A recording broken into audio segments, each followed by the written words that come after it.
नमस्कार, देवभूमि समाचारों में आप सभी का स्वागत है। मैं हूं आपके साथ रक्षंदा खान। आगे आप मेरे साथ देखेंगे उत्तराखंड की तमाम छोटी बड़ी खबरें विस्तार से, लेकिन उससे पहले नजर डालते हैं हेडलाइंस पर।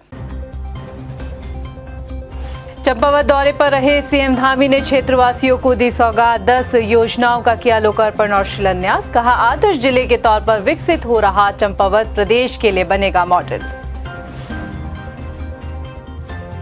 दायित्व बंटवारे से पहले ही भाजपा ने की विभीषणों की लिस्ट तैयार, प्रदेश प्रभारी का बयान। पार्टी विरोधी काम करने वाले भीतर घातियों को नहीं मिलेगा दायित्व।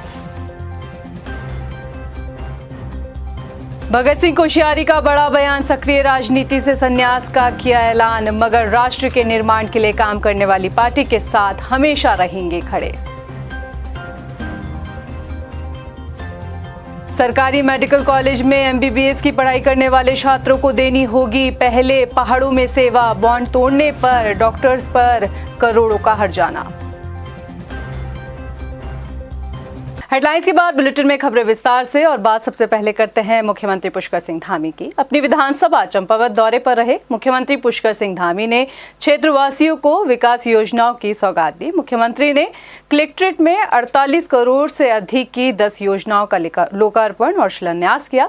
साथ ही चंपावत जिले को आदर्श जिला बनाए जाने के संबंध में अधिकारियों के साथ मंथन भी किया। सीएम धामी ने आदर्श जिला बनाए जाने की दिशा में अधिकारियों से कई अन्य योजनाओं के बारे में जानकारी ली, साथ ही कुछ जरूरी दिशा निर्देश भी दिए। इस दौरान मुख्यमंत्री ने कहा कि आदर्श जिले के तौर पर विकसित हो रहा चंपावत प्रदेश के लिए एक मॉडल होगा। वहीं चंपावत के कलेक्ट्रेट परिसर में अधिकारियों के साथ चर्चा के बाद मुख्यमंत्री पुष्कर सिंह धामी ने कलेक्ट्रेट ऑफिस में राजकीय विद्यालय के छात्र छात्राओं द्वारा लगाई गई प्रदर्शनी में हिस्सा लिया। इस प्रदर्शनी में छात्रों ने विज्ञान से जुड़े कई मॉडल बनाए हुए थे। छात्रों ने मुख्यमंत्री को मॉडल से जुड़ी जानकारी दी। सीएम ने छात्रों की हौसला अफजाई की। वहीं मुख्यमंत्री पुष्कर सिंह धामी ने चंपावत के जीआईसी चौक पर स्थानीय युवाओं द्वारा नकल विरोधी कानून पारित किए जाने के समर्थन में आयोजित अभिनंदन और आभार रैली में हिस्सा लिया, जहां स्थानीय युवाओं ने सीएम धामी का जोरदार स्वागत किया। उसके बाद एक जनसभा को सीएम पुष्कर सिंह धामी संबोधित करते नजर आए। उन्होंने कहा कि उत्तराखंड में जो सरकार है और केंद्र द्वारा सरकार जो क्षेत्र के विकास में कार्य कर रही है वो राज्य के हित में है, और विकास योजनाओं के बारे में भी उन्होंने जानकारी दी। साथ ही क्षेत्र के लिए आगामी विकास योजनाओं की रूपरेखा को भी जनता के सामने रखा।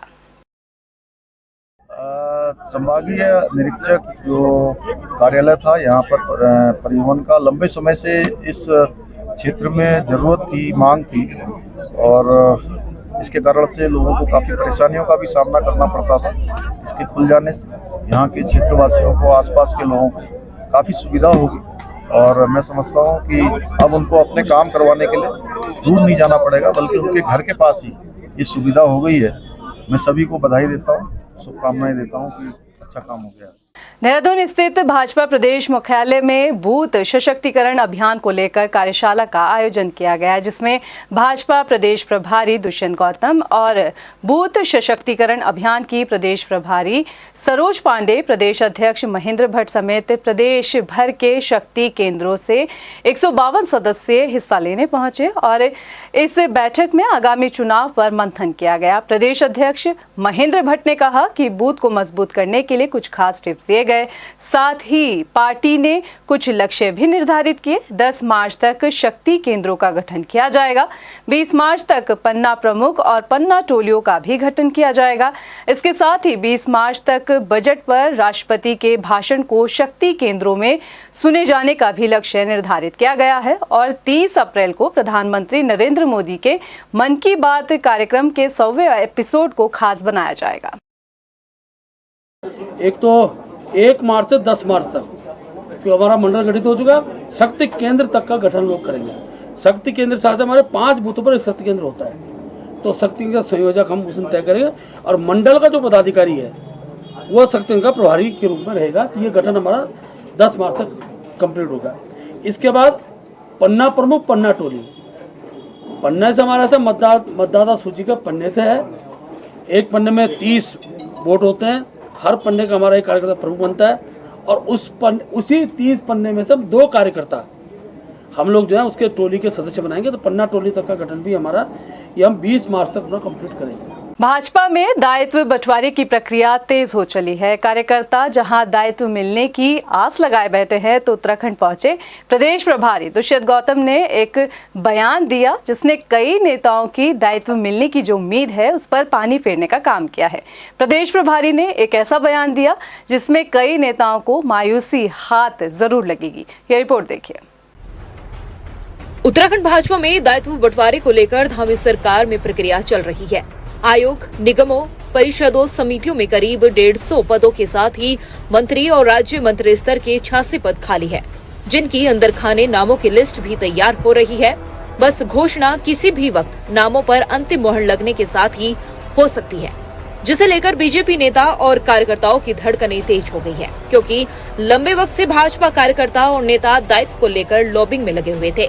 ऐसे में अब समय नजदीक आते ही कार्यकर्ताओं में जहां उत्साह देखने को मिल रहा है, तो वहीं अब उन कार्यकर्ता और नेताओं की मुश्किलें भी बढ़ सकती है जो पार्टी विरोधी काम चुनाव के समय करते हैं। ऐसा हम नहीं बल्कि भाजपा के प्रदेश प्रभारी दुष्यंत गौतम ने कहा है।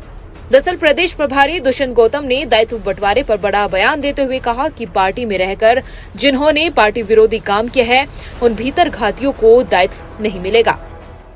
तो मिलकर बैठकर लिस्ट बनेगी। सभी अनेक कार्यकर्ता जो वर्षों से पार्टी का योगदान कर रहे हैं, पार्टी को आगे बढ़ाने का काम कर रहे हैं, उस पर ध्यान दिया जाएगा।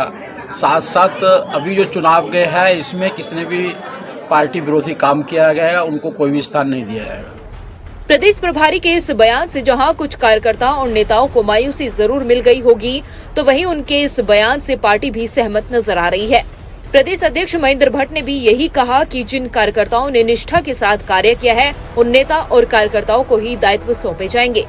नामों पर चर्चा हो रही है और जल्द ही मुख्यमंत्री पुष्कर सिंह धामी को लिस्ट भी सौंप दी जाएगी।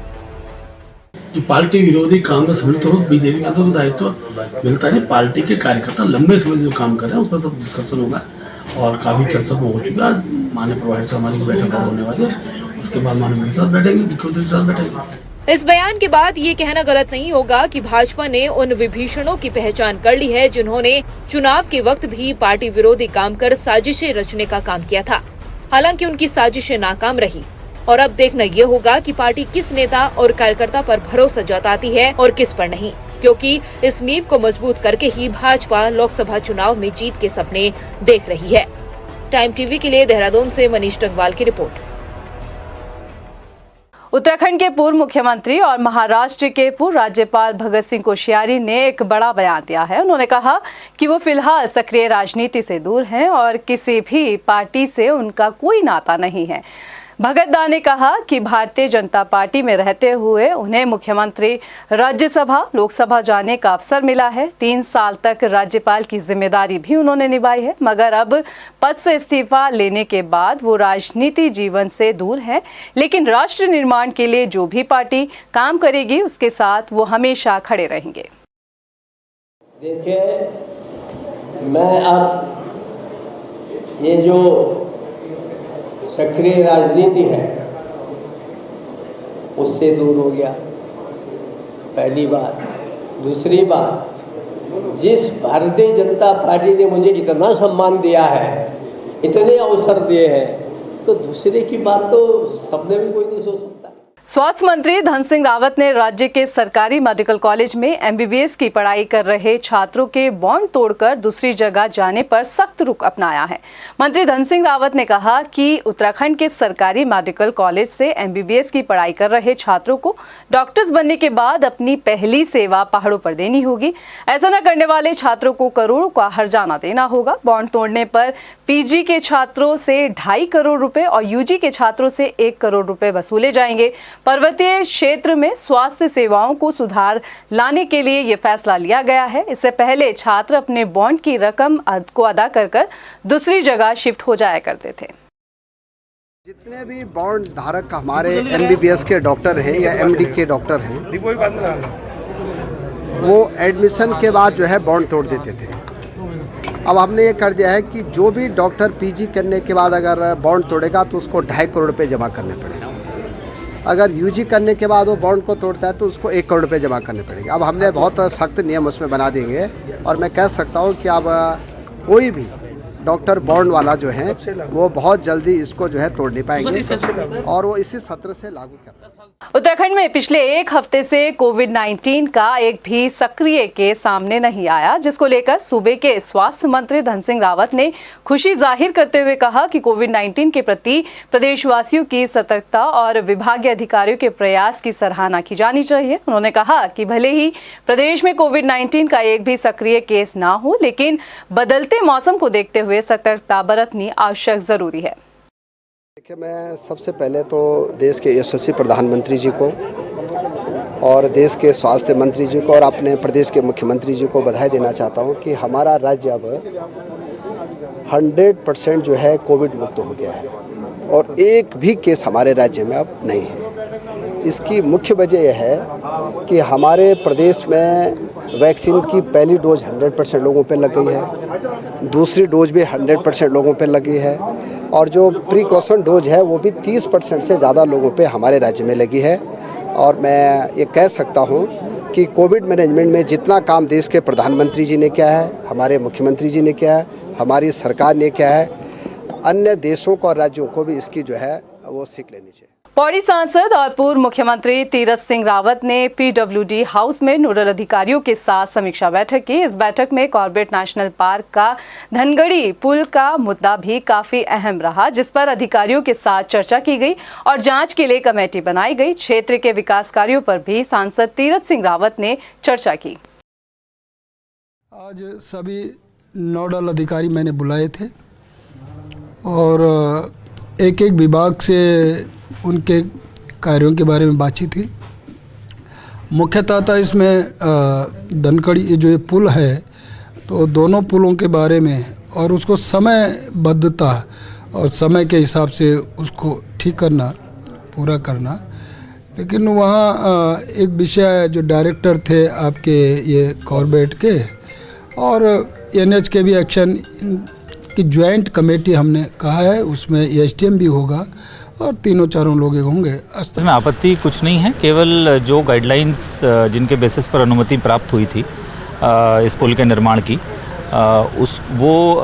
भारतीय वन्यजीव संस्थान की जो लीनियर इंफ्रास्ट्रक्चर की गाइडलाइंस है उसके अनुपालन की हमने बात कही है और आज इसकी समीक्षा बैठक में भी यही सहमति बनी है कि इसमें जो गाइडलाइंस है उनका अनुपालन किया जाना आवश्यक है। इस साल 27 अप्रैल से शुरू हो रही चारधाम यात्रा प्रशासन के लिए किसी चुनौती से कम नहीं है। दरअसल जोशीमठ में आई आपदा के जद में बद्रीनाथ हाईवे भी आ गया है। बद्रीनाथ हाईवे के मौजूदा हालात से वाकिफ प्रशासन एहतियात के तौर पर सभी कदम उठाता नजर आ रहा है। आपदा प्रबंधन सचिव रंजीत सिन्हा का कहना है कि इस वक्त यात्रा कराने के लिए और कोई वैकल्पिक रास्ता नहीं है, यानी कि इस रास्ते के अलावा और कोई वैकल्पिक रास्ता नहीं है जहां से यात्रा को कराया जाए। ऐसे में ग्राउंड पर BRO की टीम जो है वो उपकरणों के साथ तैनात रहेगी। सड़क पर किसी भी तरह का चौड़ीकरण का काम नहीं किया जाएगा। हेलंग बाईपास का निर्माण कार्य भी बंद है। माननीय मुख्यमंत्री जी की अध्यक्षता में बैठक हुई थी। इसमें सारे line department, BRO, national highway, मॉर्थ सारे के प्रतिनिधि आए थे और उसमें चारधाम यात्रा में विस्तृत चर्चा हुई और चूँकि टूरिज्म विभाग कोऑर्डिनेट करता है तो बाकी कार्य तो चारधाम से संबंधित वही होने हैं, लेकिन रोड से संबंधित और आपदा की स्थिति जो बनी हुई उसके संबंधित आपदा प्रबंधन विभाग ने अपना पक्ष बताया कि क्या स्थिति है, अवगत कराया बैठक में। इसमें ये अंत में निर्णय हुआ कि जो हेलंग से, चूँकि हेलंग बाईपास अभी जो बन रहा है उसमें टाइम लगेगा क्योंकि बहुत सारी चीज़ें होनी है जो कि जल्दी नहीं हो सकती है, तो जो अभी रूट है, जो भी एग्जिस्टिंग रोड है उसको ठीक करने के निर्देश दिए गए हैं। ये भी निर्देश हुआ कि अभी कोई पहाड़ की तरफ कटान ना करें उस रोड पे, जो है उसको ठीक कर दें। केंद्र सरकार ने एक बार फिर उत्तराखंड में G20 सम्मेलन होने की घोषणा की। जानकारी के मुताबिक G20 की बैठक 26, 27 और 28 मार्च को रामनगर के रिजॉर्ट में होगी। हालांकि अभी जगह को चिन्हित नहीं किया गया है। अधिकारियों का कहना है कि जल्द ही तैयारी शुरू होगी। अभी तो इसका कल ही हमें ये लेटर प्राप्त हुआ है, तो उसके लिए अभी जो है स्थल का चयन किया जाएगा जो उचित होगा और उसके पश्चात जो है फिर आगे की कार्रवाई की जाएगी। तो जैसे ही स्थल का चयन होगा वो हम आपको बता देंगे। वो ये भी जो लेटर प्राप्त हुआ उसमें तो 26 से 28 मार्च है, तो अभी उसी के हिसाब से हमें तैयारी करनी है। तो जैसी उस स्थल का भी सब लोग डीएम साहब हम लोग सब मिलके उसको चयन करेंगे, तो जैसी चयन होगा वो हम मीडिया को बताएंगे। किसान सम्मान निधि के 4 साल पूरे होने पर लक्सर में बीजेपी कार्यकर्ताओं ने किसान सम्मान कार्यक्रम आयोजित किया। कार्यक्रम में शामिल हुए मंत्री गणेश जोशी ने कहा कि देश के प्रधानमंत्री नरेंद्र मोदी ने किसानों के उत्थान के लिए किसान सम्मान निधि योजना की शुरुआत की, जिसका फायदा किसानों को मिल रहा है। प्रदेश की सरकार भी किसानों के हित में काम कर रही है। देश के प्रधानमंत्री नरेंद्र मोदी जी ने किसानों के उत्थान के लिए, उनकी आय दुगनी करने के लिए किसान सम्मान निधि शुरू की थी। उसके आज 4 वर्ष पूरे हो गए। उस पर यह आयोजन किया गया है। भारी संख्या में किसान यहाँ पर हैं। हमारी सरकार का संकल्प है कि 2025 में जब हमारा राज्य 25 साल का होगा, हम किसानों की आय दुगनी करेंगे। इसी प्रकार किसान सम्मान निधि जो माननीय मोदी जी ने शुरू की है, उसी के तहत पर मुख्यमंत्री किसान प्रोत्साहन राशि 2000 रुपये हमारी सरकार भी देगी। और अब बात करते हैं उत्तराखंड के सबसे चर्चित अंकिता हत्याकांड मामले की। पुलिस ने अब अंकिता हत्याकांड मामले में आरोपी पुलकित आर्य के नार्को टेस्ट की अनुमति के लिए कोर्ट में याचिका दायर की है। बता दें कि किसी खास केस में आरोपी की मर्जी के बिना भी नार्को टेस्ट और पॉलीग्राफ टेस्ट की मांग की जा सकती है। इसके लिए पुलिस ने पुलकित आर्य के नार्को टेस्ट के लिए हाई कोर्ट में याचिका दायर की, जिसकी सुनवाई 5 मई को होगी।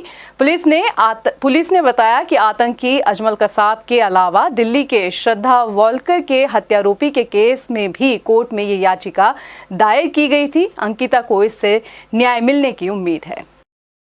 लोअर कोर्ट ने तो परमिशन दे दिया था एक को नार्को करने का, फिर उन्होंने हाई कोर्ट में अपील किया है। उसको अपील में हम रिप्लाई 2 दिन पहले तय कर लिया है कि रिक्वेस्टिंग की हमें नार्को करना चाहिए। हमारी जो कई सुप्रीम कोर्ट का एर्लियर जजमेंट्स है, हम उसे कोर्ट करा है कि वो इस पे in the interest of justice हम इनको नार्को करना है ताकि पूरा सच्चाई सामने। परिवहन विभाग का करोड़ों रुपए का रोड टैक्स से दबाए बैठे वाहन संचालकों के खिलाफ विभागीय अफसरों ने अभियान शुरू कर दिया है। इस अभियान के तहत अब तक रोड टैक्स नहीं जमा करने वाले 299 गाड़ियों का चालान किया गया है। साथ ही 73 वाहनों को सीज भी किया गया है। आरटीओ प्रवर्तन अधिकारी ने बताया कि सीज गाड़ियों का अगर वक्त रहते टैक्स नहीं जमा कराया गया तो विभाग नीलामी की कार्रवाई करेगा। बकाया वसूली पे हमारे विभाग का बहुत ज़्यादा फोकस है।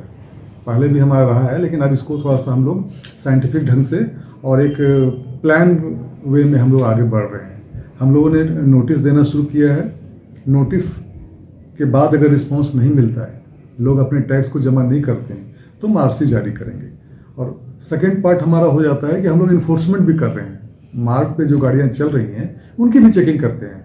अगर उनमें टैक्स की बकाया है तो उसको हम चालान भी करते हैं और गाड़ी को सीज भी कर रहे हैं। और सीज जो व्हीकल हैं, अगर उनके मालिक उनके टैक्स सही टाइम पे नहीं चुकाते हैं तो उनको हम नीलाम भी करेंगे। हल्द्वानी में अवैध शराब के खिलाफ काट गोदाम पुलिस ने बड़ी कार्रवाई की। पुलिस ने चेकिंग के दौरान 62 पेटियों में 1202 अवैध शराब बरामद की। एसएसपी पंकज भट्ट ने बताया कि डाक पार्सल की गाड़ी से तस्करी की जा रही थी। पकड़ा गया आरोपी हरियाणा का रहने वाला है, जो पंजाब से अवैध शराब लाकर पहाड़ों पर सप्लाई करता था। ये राजेश झज्जर का रहने वाला है, हरियाणा का। ये पंजाब से शराब लेकर के आ रहा था। इसमें डाक पार्सल की गाड़ी इसने पेंट की थी। जब पुलिस द्वारा इससे पूछताछ की गई खेड़ा चौराहे पे, तो वहाँ पे इसके द्वारा कोई कागज़ नहीं दिखाए गए। पुलिस ने पूरी गाड़ी की तलाशी ली। इसमें 1202 बोतलें शराब की निकल के पुलिस को बरामद हुई है। इससे गहनता से पूछताछ चल रही है कि ये पहाड़ में किसको सप्लाई करने जा रहा था और पंजाब में ये कहाँ से लाया था। इसका क्रिमिनल रिकॉर्ड भी हम लोग चेक कर रहे हैं। हमारी टीम द्वारा जो ये अच्छा कार्य किया गया, इसके लिए 5000 रुपये इनाम की मेरी तरफ से घोषणा की गई है। रुड़की के सिविल लाइन कोतवाली में 20 फरवरी को पटाखों के गोदाम में हुए हादसे में अपनों को खो बैठे लोग आरोपियों की गिरफ्तारी की मांग कर रहे हैं। पीड़ित परिवार का आरोप है कि पुलिस ने मामले में महज मुकदमा दर्ज किया। आरोपी अब भी पुलिस की गिरफ्त से फरार है। इस दौरान कांग्रेस के प्रदेश महासचिव पीड़ित परिवार को सांत्वना देते नजर आए। मैं चाहता हूँ कि मेरा बेटा को हत्या हुए 4 दिन हो चुके हैं और पुलिस ने अब तक के कोई कार्रवाई नहीं की है और उनके खिलाफ मुकदमा भी हो चुका है और एक भी अब तक के गिरफ्तार नहीं हुआ है। और ये चाहता हूँ कि उनमें से एक ना एक 2 जितने भी हैं वो सब गिरफ्तार हुए और मेरे बच्चों को मेरे इंसाफ मिले। देहरादून में एसटीएफ ने वाहनों के फर्जी इंश्योरेंस और पॉल्यूशन बनाने वाले गिरोह का पर्दाफाश किया। एसटीएफ ने 2 अभियुक्तों को गिरफ्तार कर सैकड़ों वाहनों के इंश्योरेंस पॉलिसी को भी बरामद किया है। बता दें कि आरोपी चौपहिया वाहनों को दोपहिया वाहन दिखाकर इंश्योरेंस पॉलिसी में हेराफेरी का काम करते थे। अभी के लिए फिलहाल इतना ही, मुझे दे इजाजत, लेकिन चलते चलते नजर डालते हैं हेडलाइंस पर। चंपावत दौरे पर रहे सीएम धामी ने क्षेत्रवासियों को दी सौगात, 10 योजनाओं का किया लोकार्पण और शिलान्यास। कहा, आदर्श जिले के तौर पर विकसित हो रहा चंपावत प्रदेश के लिए बनेगा मॉडल। दायित्व बंटवारे से पहले ही भाजपा ने की विभीषणों की लिस्ट तैयार, प्रदेश प्रभारी का बयान। पार्टी विरोधी काम करने वाले भीतर घातियों को नहीं मिलेगा दायित्व। भगत सिंह कोश्यारी का बड़ा बयान, सक्रिय राजनीति से संन्यास का किया ऐलान। मगर राष्ट्र के निर्माण के लिए काम करने वाली पार्टी के साथ हमेशा रहेंगे खड़े। सरकारी मेडिकल कॉलेज में एमबीबीएस की पढ़ाई करने वाले छात्रों को देनी होगी पहले पहाड़ों में सेवा, बॉन्ड तोड़ने पर डॉक्टर्स पर करोड़ों का हर्जाना।